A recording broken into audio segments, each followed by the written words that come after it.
नमस्कार, नीलम शर्मा, सरस्वती शिशु मंदिर साकेत, मुजफ्फरनगर। आज की कक्षा में आप सभी का स्वागत है और आज हम कक्षा षष्ठ से विषय सामाजिक, उपविषय इतिहास से आप क्या समझते हैं? इतिहास मतलब पास्ट, बीते हुए समय के बारे में जानकारी। अब बीते हुए समय के बारे में जानकारी हमें कैसे प्राप्त होगी, इसके बारे में हमें कहाँ से पता लगेगा कि हमने क्या पढ़ा या हमें जानकारियाँ कहाँ से प्राप्त होती हैं। तो बीते हुए समय की जो जानकारी मिलती है हमें अभिलेखों से और पुस्तकों से आदि से, या और कोई बहुत सारे स्रोत होते हैं उनसे प्राप्त होती है। तो इसी तरह से जब हम इतिहास में पढ़ते हैं तो हमने क्या देखा कि उसमें हमने बीते हुए समय में, यानी कि 6वीं शताब्दी पहले या 7वीं शताब्दी पहले या 200 वर्ष पहले क्या हुआ होगा। वर्तमान में जिस तरह से हम कहाँ रहते हैं, हम रहते हैं सबसे पहले तहसीलों में, यानी कि जो हमारा निवास है वो कहाँ है? तहसील है। उसके बाद जिला, उसके बाद राज्य और राज्य के बाद राष्ट्र, यानी कि जो सबसे पहले आती है हमारी तहसील आती हैं,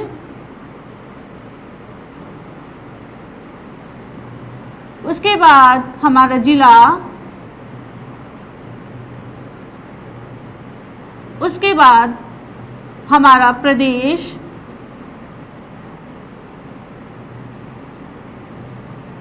और उसके बाद हमारा राष्ट्र।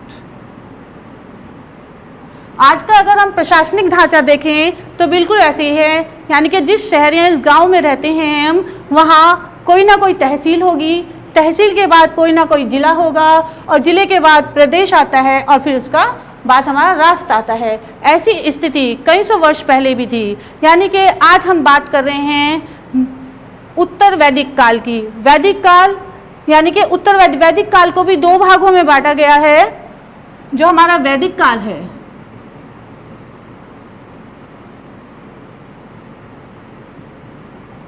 उसको भी 2 भागों में बांटा गया है।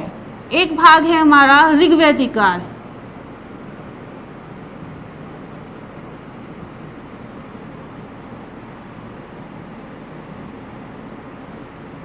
दूसरा भाग है हमारा उत्तर वैदिक काल।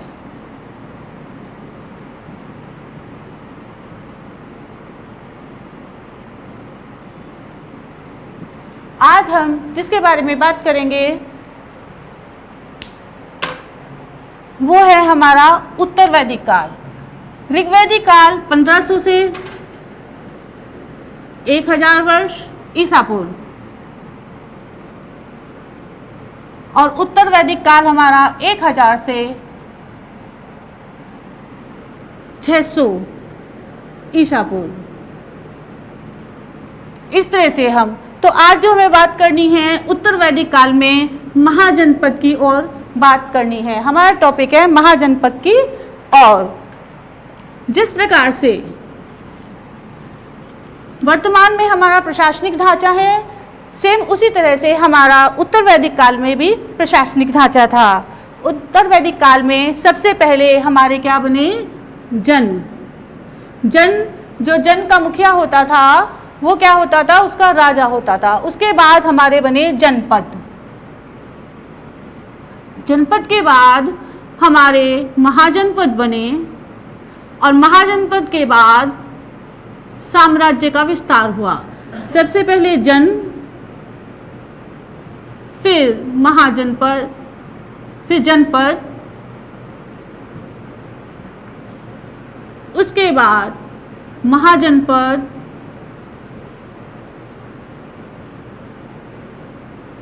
और उसके बाद इन सबको मिलाकर क्या हमारा किसका? साम्राज्य का विस्तार हुआ। तो सेम स्थिति है। देखिए अब के वर्तमान समय में तहसीलें हैं, जिला है, प्रदेश है और राष्ट्र है। इसी तरह से जो महाजनपद है, यानी कि उत्तर वैदिक काल में पहले जन बने, यानी कि जन जन से मतलब है यहां पर वैदिक काल में।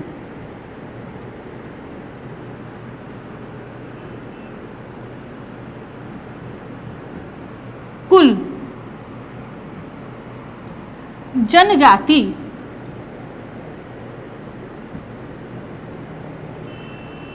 और लोगों को क्या कहा गया? जन कहा गया। क्या कहा गया? जन कहा गया। वैदिक काल में कुल, जनजाति, लोगों को जन कहा गया। इसी तरह से दूसरा हमारा शब्द आया जनपद।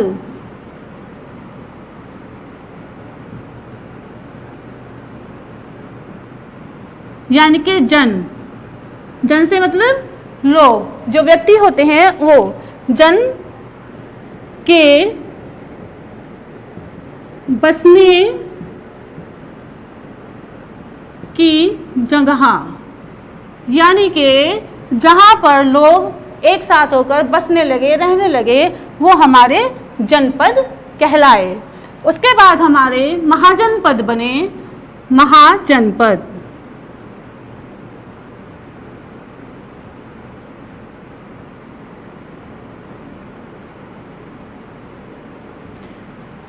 छोटे छोटे, बहुत सारे हमारे क्या थे उस समय? छोटे छोटे क्या थे? जनपद थे। अब इन सबको मिलाकर हमारा क्या बन गया? महाजनपद। महाजनपद बना और इनकी संख्या 16।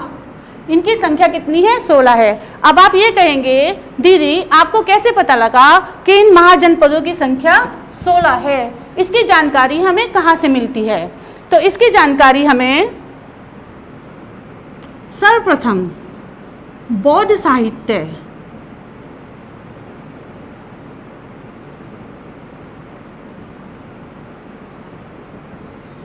अंगुत्तर निकाय,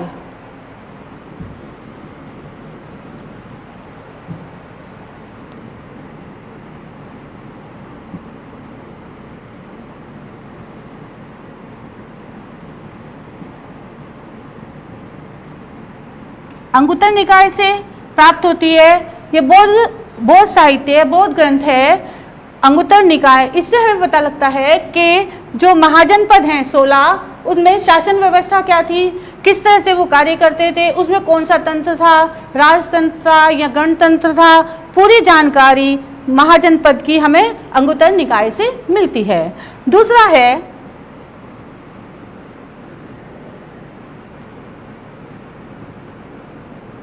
जैन ग्रंथ। जैन ग्रंथ हमारा है भगवती सूत्र।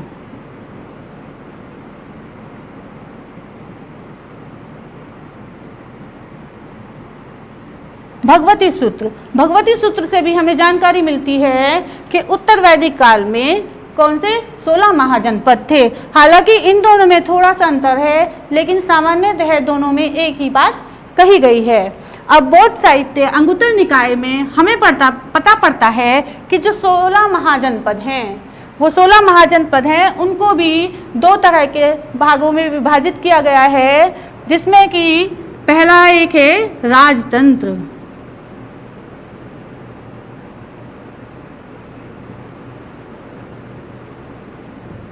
और दूसरा है गणतंत्र। राजतंत्र और गणतंत्र। जो राजतंत्र है उसकी संख्या 14 और जो गणतंत्र हैं उनकी संख्या है 2। अब आप ये कहेंगे चलिए दीदी ये तो हमें पता लगा कि जो महाजनपद हैं उनकी जानकारी हमें अंगुत्तर निकाय से प्राप्त होती है और भगवती सूत्र से प्राप्त होती है। तो अब इनके नाम कहाँ से हैं, इनके नाम हम कहाँ से देखें या हम इनके नाम हम कहाँ से ज्ञात कर सकते हैं? तो आइए जानते हैं जो 16 महाजनपद हैं वो कौन कौन से हैं और वर्तमान में ये कहाँ पर स्थित है, ये भी देखेंगे हम।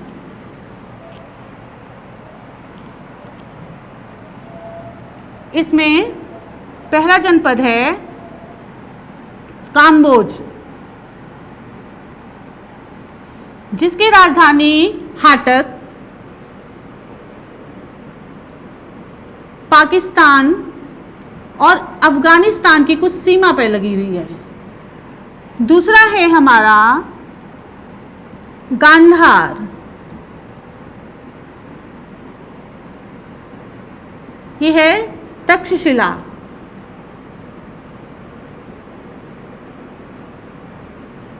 ये अब कहां पर है इस समय? पाकिस्तान में। तीसरा है काशी, यानी कि वाराणसी।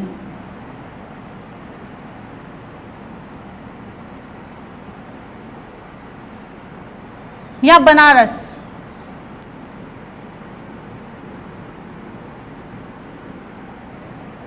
चौथा है कौशल,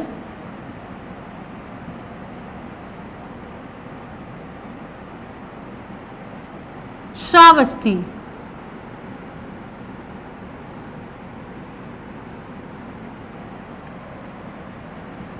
पांचवा है मल्ल, कुशीनगर।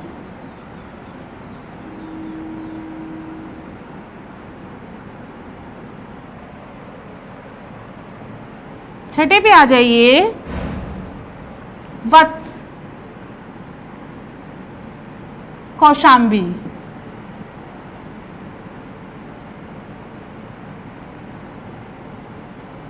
सातवां है शूरसेन।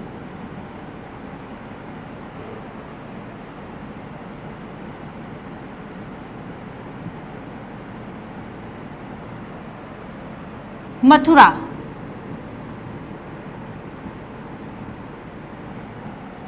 आठवां है पांचाल, अहिछत्र।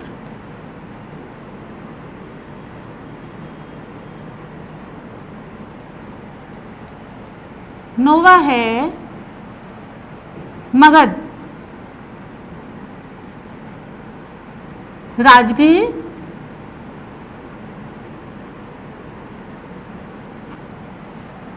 पटना, बिहार।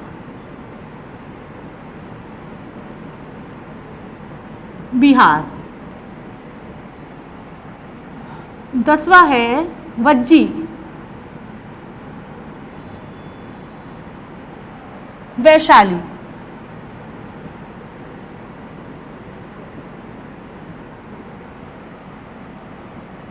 11वां है अंग, चंपा। 12 अवंती।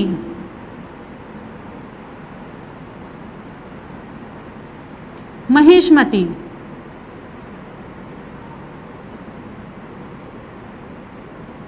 या उज्जैन।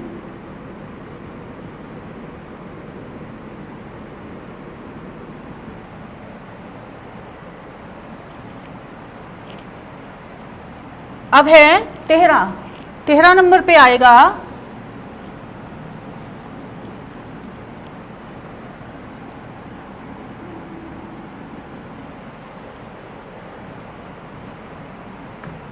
चेदी, शक्तिमती,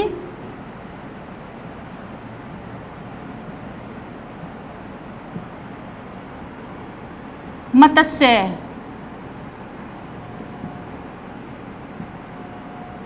विराट, विराटनगर, जयपुर। ये आ गया राजस्थान में। 15 पर कुरु, इंद्रप्रस्थ।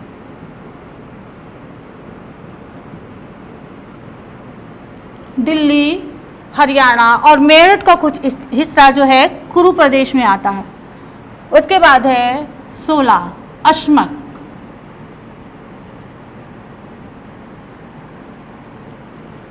अश्मक। इसकी राजधानी उस समय पोटली।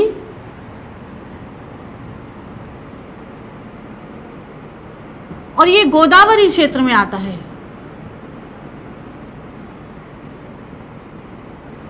केवल एक यही जनपद है जो दक्षिण भारत में आता है।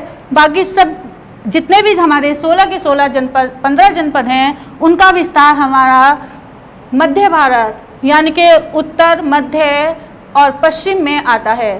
तो आइए अब जानते हैं, हमने इनके नाम तो यहाँ पर और जो उस समय जो राजधानियाँ थी ये हमने देख ली है यहाँ पर कि काम्बोज, हाटक पाकिस्तान अफगानिस्तान के क्षेत्र में आता है, गांधार हमारा तक्षशिला पाकिस्तान में आता है, काशी वाराणसी या बनारस का क्षेत्र था, कौशल श्रावस्ती मल कुशीनगर, वत्स कौशाम्बी शूरसेन मथुरा पांचाल अहिक्षेत्र मगध राजगृह पटना बिहार, वज्जी वैशाली अंग चंपा अवंती महिष्मती या उज्जैन, चेदी शक्तिमती मत्स्य विराट कुरुक्षेत्र कुरु इंद्रप्रस्थ और अश्मक पोटली। इसमें से जो हमारे जनपद हैं याद करने के हिसाब से अगर आप चाहें तो इनको अलग अलग क्षेत्रों में बांट सकती हैं, क्योंकि जो दो हमारे महाजनपद हैं वो कहाँ हैं, पाकिस्तान और अफगानिस्तान में हैं। उसके बाद जो 6 महाजनपद हैं हमारे काशी कौशल मल वत्स शूरसेन पांचाल, ये सब कहाँ है हमारे उत्तर प्रदेश में, वर्तमान में जो हमारा उत्तर प्रदेश है उसके अंदर हैं। उसके बाद मगध वज्जी और अंग ये कहाँ है हमारे बिहार क्षेत्र में, ये कहाँ आते हैं बिहार में। इसी तरह अवंती और चेदी ये हमारे मध्य प्रदेश में आते हैं। मत्स्य राजस्थान में और कुरु इंद्रप्रस्थ ये आता है दिल्ली हरियाणा और थोड़ा सा मेरठ का हिस्सा इसमें आता है। और अश्मक आपको भी बताया ये केवल एक ही महाजनपद है जो दक्षिण भारत में दिखाई देता है। इससे ये पता लगता है कि जो महाजनपदों का विस्तार है हमारा लगभग वो मध्य भारत में और उत्तर भारत में और पश्चिम में रहा। तो आइए जाने भारत के मानचित्र में अब ये कहाँ कहाँ स्थित हैं।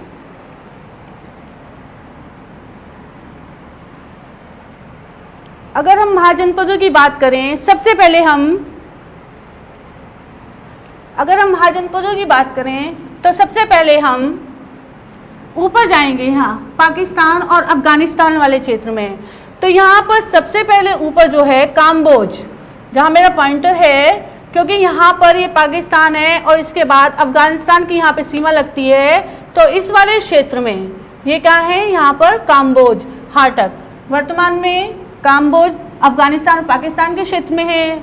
उसके बाद हम दूसरा जो देखते हैं अपना महाजन वो है गांधार। गांधार जो हमारा है वो इस क्षेत्र में आता है। ये जो पाकिस्तान का आप हिस्सा देख रहे हैं, जो एरिया पाकिस्तान का है, यहाँ पर हमारा गांधार आता है। और गांधार की राजधानी उस समय तक्षशिला थी।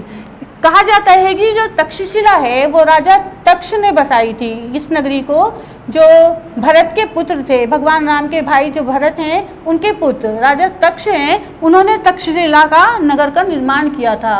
और यहाँ पर विश्व का सबसे प्राचीन तक्षशिला विश्वविद्यालय भी है। उसके बाद हम आ जाते हैं यहाँ पर कुरु यानी कि इंद्रप्रस्थ। इंद्रप्रस्थ जो आजकल कहाँ पर है, हरियाणा में, दिल्ली और मेरठ का थोड़ा सा हिस्सा, ये कुरु प्रदेश में आता था उस समय। जहाँ मैं पॉइंट कर रही हूँ ये वाला हिस्सा ये कुरु महाजनपद था, जो वर्तमान में कहाँ आता है, हरियाणा, दिल्ली और मेरठ को कुछ भाग जो है वो कुरु प्रदेश में आता था। उसके बाद हम देखते हैं यहाँ पर ऊपर आ जाइए, यहाँ पर ये आपका पांचाल है, ये पांचाल बदायूं बरेली, आज अब जो वर्तमान में ये है बदायूं बरेली, ये जो है ये पांचाल है हमारा। पांचाल के बाद हमारा इधर आ जाइए आप, तो ये हमारा है श्रावस्ती। श्रावस्ती कौशल की राजधानी है, कौशल है श्रावस्ती। और यहाँ पर आ जाइए, उसके बाद एक हमारा जनपद है, ये इधर से देखेंगे आप, यहाँ पर गोरखपुर वाली साइड में ये हमारा वत्स। उसके बाद नीचे आ जाइए, वत्स है हमारा, ये हमारा मल और वत्स। इसके बाद हमारा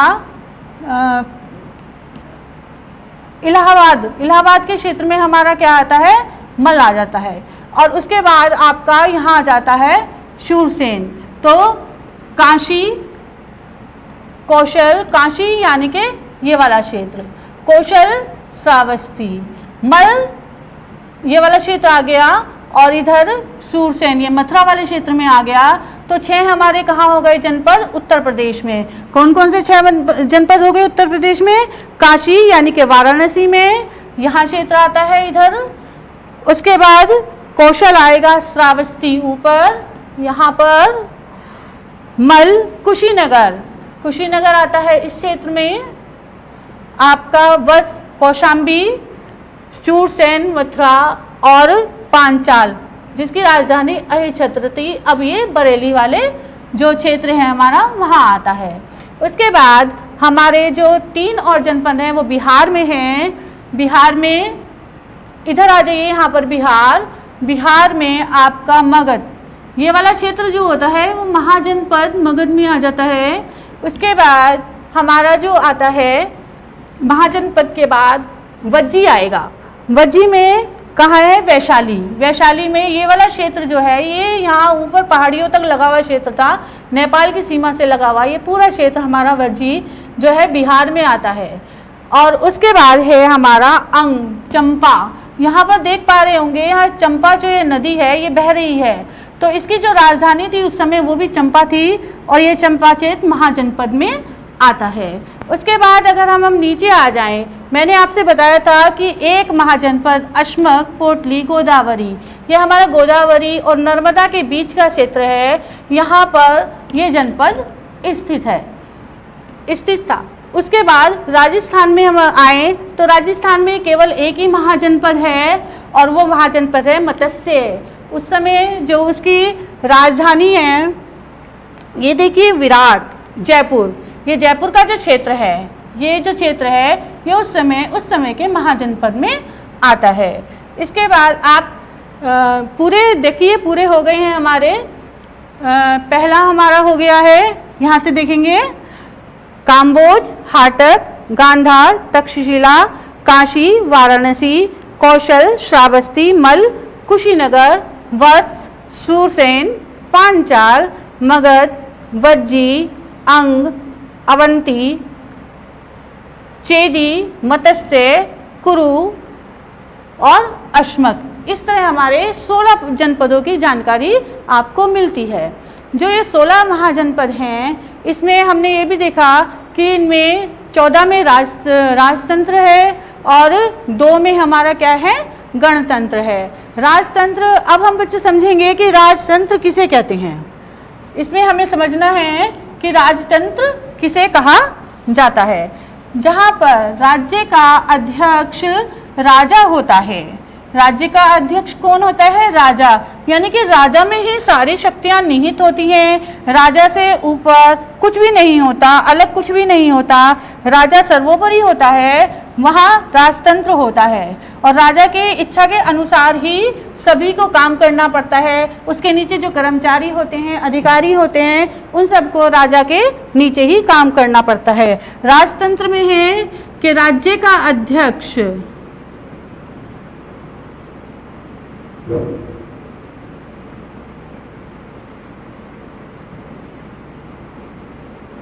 कौन? राजा। गणतंत्र, गणतंत्र में भी जो गण होते हैं, संघ होते हैं, वो क्या करते हैं? जो संघ होता है, संघ में कुछ लोग होते हैं, 6, 7, 8, 10, वही जो है शासन का कार्य देखते हैं। इसके बाद राजतंत्र और गणतंत्र के बाद हमारा जो शासन यानी कि प्रशासन है हमारा, इसमें जो है राजतंत्र और गणतंत्र के बाद प्रशासन, समाज,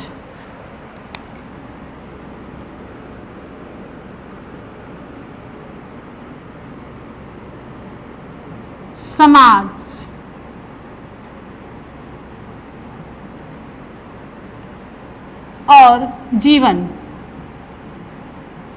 यानी कि लोगों का जो जीवन था। प्रशासन क्या था? प्रशासन में राजा क्या होता था? सर्वोपरि होता था। राजा को प्रशासन में राज्यों का संरक्षक मान लिया जाता था। तो राजा जो था वो प्रजा का संरक्षक होता था, और इसमें राजा के जो कार्य होते थे उसको बताया गया है कि राजा के कार्य,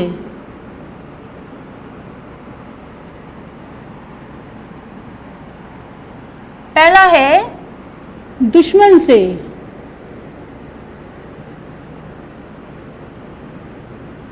प्रजा की रक्षा करना,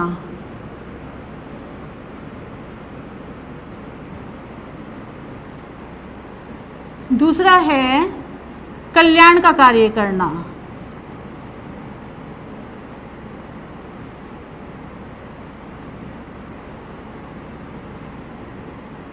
तीसरा है न्याय दिलाना।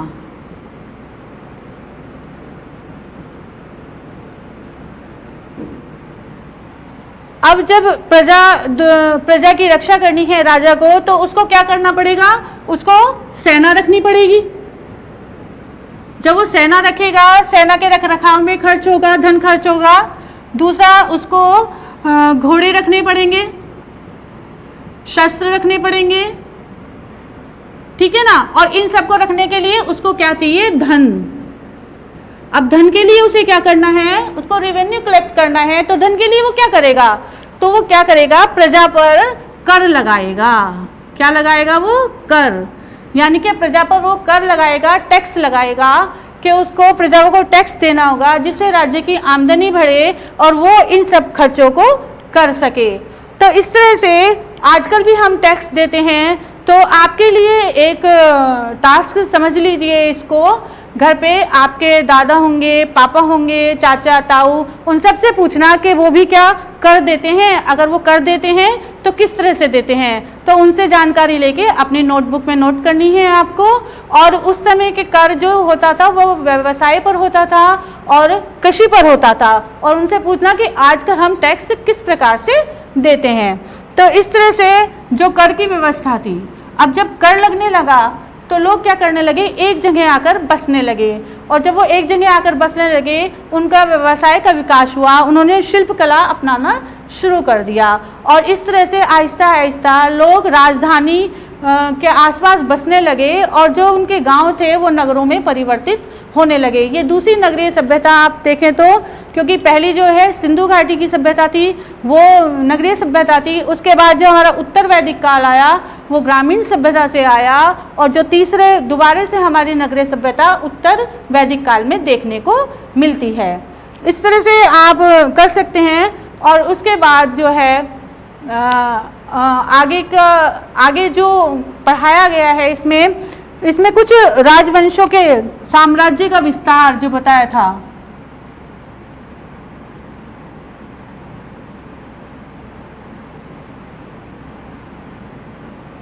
और धीरे धीरे इस तरह से जन से जनपद बना, महाजनपद, और बड़े साम्राज्यों का विस्तार होने लगा। इसमें जो 4 साम्राज्य हैं, वो जनपद हैं, वो बड़े शक्तिशाली थे, जिसमें अवंती आता है,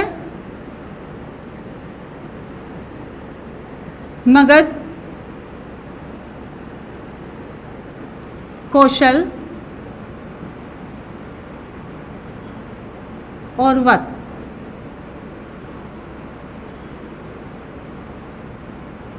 ये जो 4 महाजनपद हैं, ये जब मिल गए तो मगध बड़ा साम्राज्य बन गया। मगध, और मगध का जो साम्राज्य बड़ा विस्तार हो गया है, तो इसके बाद क्या होता है? इतने बड़े साम्राज्य के बाद जो इनकी व्यवस्थाएं थी वो और तरह से हो गई, क्योंकि जब तक मगध साम्राज्य बनता है और नंद वंश का शासन होता है, नंद वंश जो हमारा है, तब तक 3 राजवंशों का उदय हो चुका था। 3 राजवंश शासन कर चुके थे। वो 3 राजवंश कौन कौन से हैं?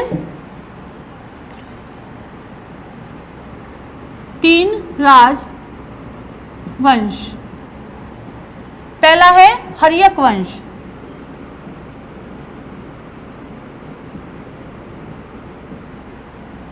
दूसरा है नाग वंश,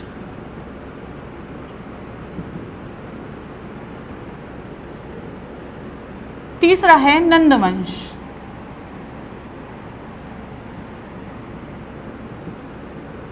हरिवंश के संस्थापक बिंबिसार और नागदक्षक इनके अंतिम शासक थे। उसके बाद नागवंश आता है। नागवंश में शिशुनाग, इसको शिशुनाग वंश भी कहते हैं, शिशुनाग वंश आते हैं और नंदीवर्धन इनके अंतिम शासक आते हैं। और उसके बाद है नंदवंश। नंदवंश में महापद्मानंद जो इनके संस्थापक थे, और घनानंद, घनानंद का नाम शायद सबने ही सुना होगा। जब चंद्रगुप्त मौर्य सीरियल आपने देखा होगा, उसमें घनानंद और चंद्रगुप्त मौर्य के बारे में सभी को जानकारी होगी। अंतिम शासक इसके घनानंद थे। इस तरह घनानंद के समय पर, जो घनानंद का शासन था उस समय पर मगध साम्राज्य पर, मगध तो नहीं भारत में कह सकते हैं, भारत साम्राज्य